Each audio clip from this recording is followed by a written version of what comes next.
जय माता दी.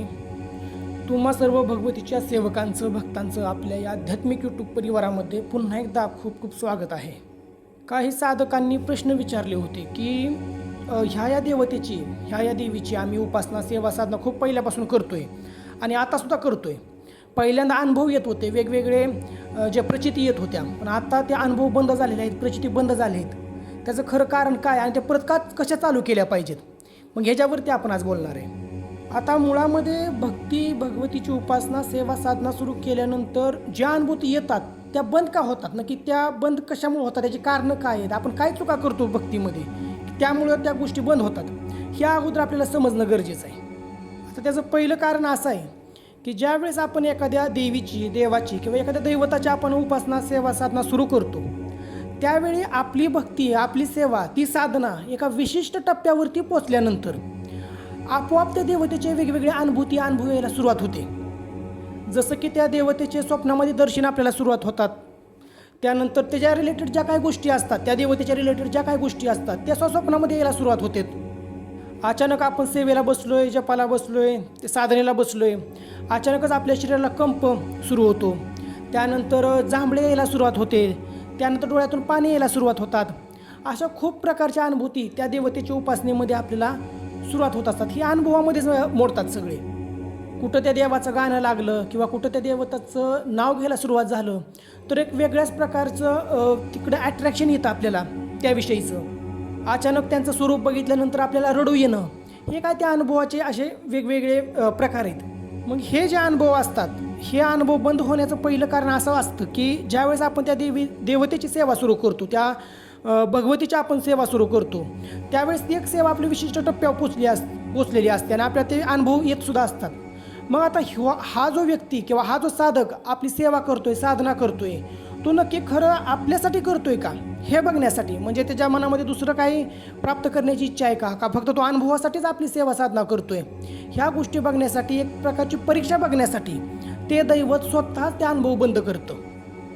आणि जर मग ते अनुभव बंद झालेत म्हणून जर त्या साधकाने जर ती सेवा सोडून दिली किंवा जे आपल्याला पाहिजे ते मिळतच नाही त्या भक्तीनं, हे बघून जर त्या साधकाने ती सेवा सोडून दिली तर मग तिथून पुढे तो त्या भगवतीच्या परीक्षेमध्ये नापास होतो आणि दैवत मग त्याच्याबरोबर त्या पद्धतीने एक प्रकारचं नातं तयार होत नाही. तिथंच त्याची ती आध्यात्मिक अधोगती मग सुरू होत असते. हे एक पहिलं कारण असतं. पण जर तो साधक दृढ राहिला, जरी आपले अनुभव बंद झाले तरी त्याने त्या भगवतीचं त्या आपल्या आवडत्या दैवतीचं जर चरण सोडलं नाही, त्याची भक्ती सोडली नाही, तर तो त्या भक्तीमध्ये तो त्या परीक्षेमध्ये पास होतो आणि दैवत परत एकदा ते जे काही दैवत आहेत त्याच्या रिलेटेड ते पुन्हा एकदा त्या अनुभूती परत सुरू करतं, परत त्याचा साधना मार्ग पुढं चालू राहतो. हे झालं पहिलं कारण. आता दुसरं कारण असं असतं अनुभव बंद होण्याचं की ज्यावेळी साधकाला असा अनुभव यायला सुरुवात होतात त्यावेळी तो अहंकाराने म्हणा किंवा आनंदवश होऊन म्हणा किंवा कुतूहलाने म्हणा की बाबा माझी भक्ती किती आहे बघा, माझ्या स्वप्नामध्ये किंवा मला असे अनुभव यायला लागले देवाचे, हे लोकांमध्ये प्रकाशित करण्यासाठी म्हणा की स्वतःचा जय जयकार बाहेर झाला पाहिजे ह्याच्यासाठी म्हणा, जर तो समाजामध्ये हे आलेले अनुभव जर सांगत असेल, दुसऱ्याला आपल्याला आलेले अनुभव जर सांगत असेल, त्यावेळी काय होतं की मुळातच ते दैवत किंवा ती भगवती हे अनुभव देतच ह्याच्यासाठी असते की ह्या साधकाला आपल्या भक्तीची प्रेरणा भेटली पाहिजे आणि त्याने अजून भक्तीमध्ये पुढं आलं पाहिजे. ह्यासाठी मुळामध्ये आपल्याला ते अनुभव येत असतात किंवा बाबा तुझी भक्ती माझ्यापर्यंत पोचते हे स्वतः दाखवण्यासाठी एक प्रकारचे अनुभव येत असतात. पण ज्या वेळेस अशा पद्धतीने तो अहंकाराने वागायला लागतो किंवा असे अनुभव तो प्रकाशित करायला लागतो त्यावेळी त्या भक्तीमुळं त्या दैवतामध्ये आणि त्या साधकामध्ये जे काही कनेक्शन तयार झालेलं असतं, जे भक्तीचं एक अतूट नातं तयार झालेलं असतं, ते भक्तीचं अतूट नातं हे गुप्त ठेवायचं असतं आणि ते समाजामध्ये प्रकाशित केल्यामुळं त्या दैवतेच्या रिलेटेड जे काही तिचे गण असतील किंवा तिचे जे काही सेविका असतील ते स्वतःहून रुष्ट होतात आणि ते साधकाची ती अनुभूती आपोआपच बंद त्यांच्याकडून केलं जातं. कारण काय होत असतं की त्या भक्तीने त्या साधनेनं त्या जपतपाने त्या देवतेमध्ये आणि साधकामध्ये एक प्रकारची एक आध्यात्मिक तार तयार होत असते त्या भक्तामध्ये आणि त्या देवतेमध्ये. आणि मुळामध्येच ह्या पारलौकिक गोष्टी आहेत सगळ्या. त्या साधकाचं कर्तव्य असतं की आपल्याला जे काही पारलौकिक अनुभूती येत असतात त्या दैवतेच्या त्या गुप्त ठेवाव्यात, हा नियम आहे शास्त्रामध्ये. आणि मग ही जी नाळ आहे, ही जी तार आहे, ज्यावेळेस समाजामध्ये प्रकाशित केली जाते, त्याची ती गुप्तता राहत नाही. त्या साधनेमध्ये, त्या जपतपामध्ये, त्या भक्तीमध्ये ती गुप्तता राहत नाही. मग त्याचा परिणाम असा होतो की मग त्या देवता रुष्ट झाल्यामुळं आपोआपच त्या अनुभूती बंद केल्या जातात. आता हे एक कारण झालं अनुभव बंद होण्याचं. अजून एक तिसरं कारण असतं अनुभव बंद होण्याचं, की भक्तीमध्ये एक टप्पे असतात. ज्यावेळेस आपण भक्तीला सुरुवात करतो, त्यानंतर एक एक टप्पा आपण ज्यावेळेस पार करत जात असतो, त्यावेळेस वेगवेगळ्या अनुभूती आपल्याला येतच असतात.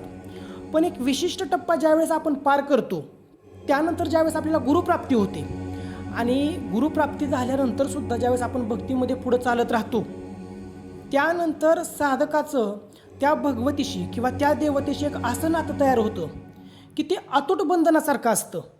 ती भक्तीचं असं नातं की जसं की मायलेकराचं, साक्षात ती आपली आईच आहे, अशा पद्धतीने ते भाव तयार होतात. म्हणजे ते खूप पुढचा टप्पा येतो.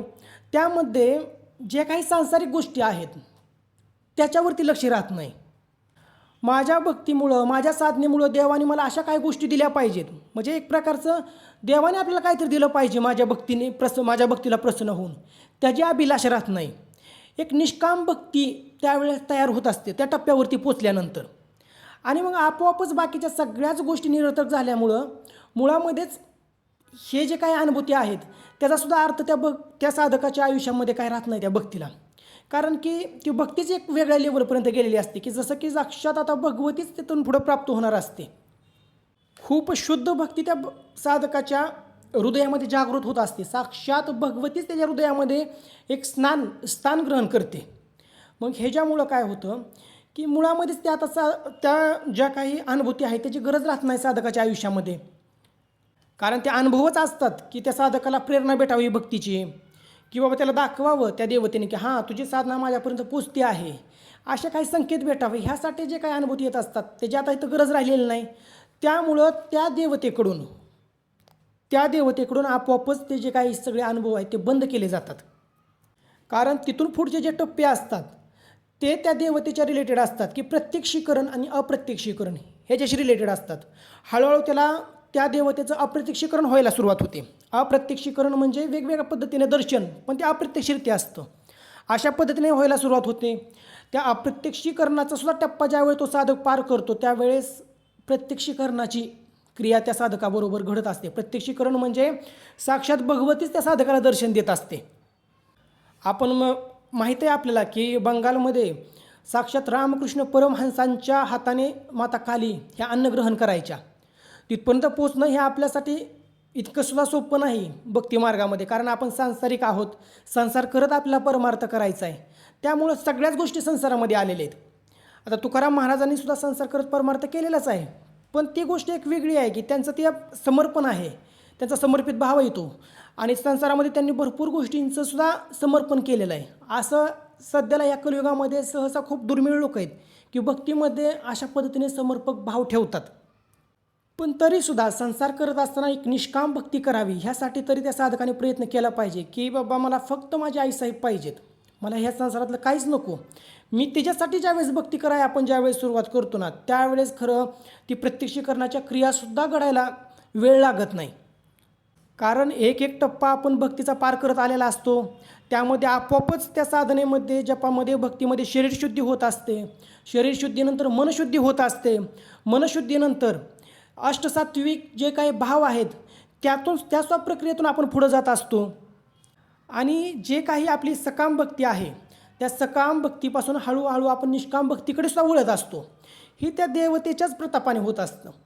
कारण त्या देवतेच्या प्रतापाने ह्याच्यासाठी की एक टप्पा पार केल्यानंतर ते दैवत आपोआप आपल्या गुरूंची भेट घालून देतं आणि ते गुरु पुढचा मार्ग आपला प्रकाशित करत असतं. मग अशा काही गोष्टी होत असतात. त्यामुळं तिथंसुद्धा काय मग त्या अनुभवाची गरज राहत नाही, म्हणूनसुद्धा अनुभव बंद होतात. पण ज्याचे अनुभव बंद झालेत त्यांनी अनुभव कसे चालू करायचे हा सुद्धा प्रश्न आहे. तर ज्या देवतेच्या आपण उपासना सेवा साधना करतो त्या देवतेच्या तीर्थस्थानी जाऊन तिथल्या पवित्र पाण्यामध्ये आंघोळ करून, जे काही तिथं पवित्र नदी असेल किंवा पवित्र तीर्थ असतील त्या पाण्यामध्ये आंघोळ करून त्याच पाण्यामध्ये संकल्प घ्यायचा की बाबा माझ्या भक्तीमध्ये माझ्या साधनेमध्ये अशा पद्धतीने चुकी झालेली आहे, तर त्यामुळं जर माझी ही काही अनुभूती बंद झालेली असतील तर हे त्या देवतेने माझ्या परत त्या अनुभूती सुरू कराव्यात. मी माफी मागतो की मी परत असे माझे अनुभव कुणाला परत सांगणार नाही. असं म्हणून तिथे एक संकल्प करायचा असतो. संकल्पाची एक वेगळी विधी आहे. त्यात पूर्ण नाव, आपलं गोत्र हे सगळं सांगावं लागतं आणि त्या देवतेचा मानपान तिथं गेला पाहिजे. त्यानंतर आपोआपच अनुभव आपले